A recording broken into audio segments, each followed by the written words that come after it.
Hello everyone, সকলোকে welcome জনাইছো YouTube channel happy home সামলৈ। আজিৰ এই ভিডিঅ'টিত আমি ডিসকাস কৰিম গ্ৰেজুৱেট টিচাৰ আৰু পোষ্ট গ্ৰেজুৱেট টিচাৰৰ ৰিক্ৰুটমেন্টৰ লগত জড়িত এটা বিষয় আৰু হেতু হৈছে মেৰিট লিষ্ট প্ৰিপাৰেচন আৰু মেৰিট লিষ্ট যে বনাব বা মেৰিট লিষ্ট যে পাবলিশ হ'ব সেই মেৰিট লিষ্টৰ ৰেশিওটো কি হ'ব 1:1 নে 1:2 এইটো সকলোৰে মাজত কনফিউজন হৈ আছে বা যেতিয়া ইউটিউবৰ কমেন্ট বিলাক যেতিয়া চাও বিভিন্ন চ্যানেলৰ ইউটিউবৰ তলত যেতিয়া কমেন্ট বিলাক চাও তেতিয়া দেখিছো বহুতৰে মানে এইটোৰ ওপৰত কোৱেশ্চন আছে যে 1:1 হ'ব নে 1:2 হ'ব এতিয়া ইন ফেক্ট বা একচুয়ালি আমাৰ যিখন নোটিফিকেশন ওলাইছিল ৰিক্ৰুটমেন্টৰ নোটিফিকেশন পিজিটি ৰে হওক বা জিটি ৰে হওক প্ৰথমতে ওলাল এডভাৰটাইজমেন্টৰ পিছত এডেন্ডাম এখন যে ওলাইছিল সেই এডেন্ডামতনো কি লিখা আছে হয়তো আপোনালোকৰ তাত কপিটো আছে হাৰ্ড কপি নহলে পিডিএফ হলেও আছে গতিকে তাত যদি আপোনালোকে চাই ক্লিয়াৰ হৈ যাব যে 1:2 আছে নে তাত 1:1 আছে তো আহক এতিয়া আমি সেই এডেন্ডামখনৰ 11 নম্বৰ পইণ্টত কি আছে চাও আহক এটো হৈছে প্ৰভিন্সিয়েলাইজ স্কুল বিলাকৰ কাৰণে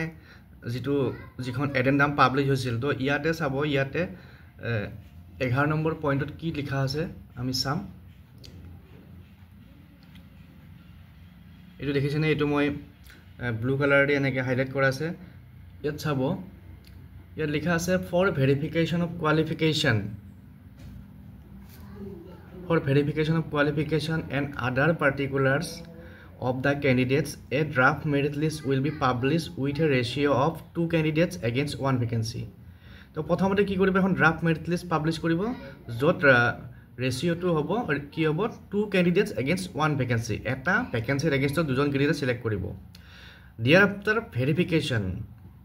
After verification documents party verify কৰাৰ পিছত a final merit list will be prepared from the draft merit list as per outcome of the verification report and as per the merit in the draft merit list in the ratio of 1:1 গতিকে গুটেখিনি verify কৰাৰ পিছত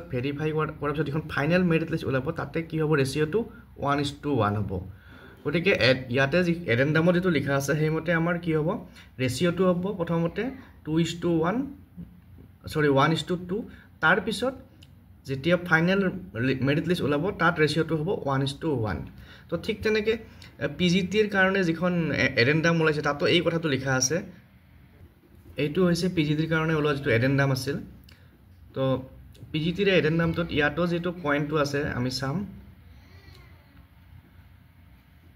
এটো দেখিছে ইয়াত লিখা আছে clearly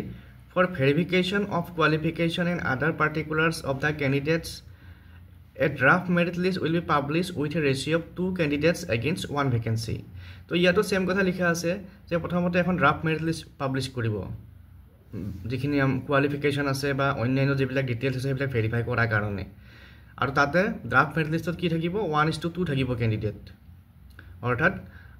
এটা vacancy কাৰণে দুজন ক্যান্ডিডেট ইয়াত লিখা আছে 2 candidates against 1 vacancy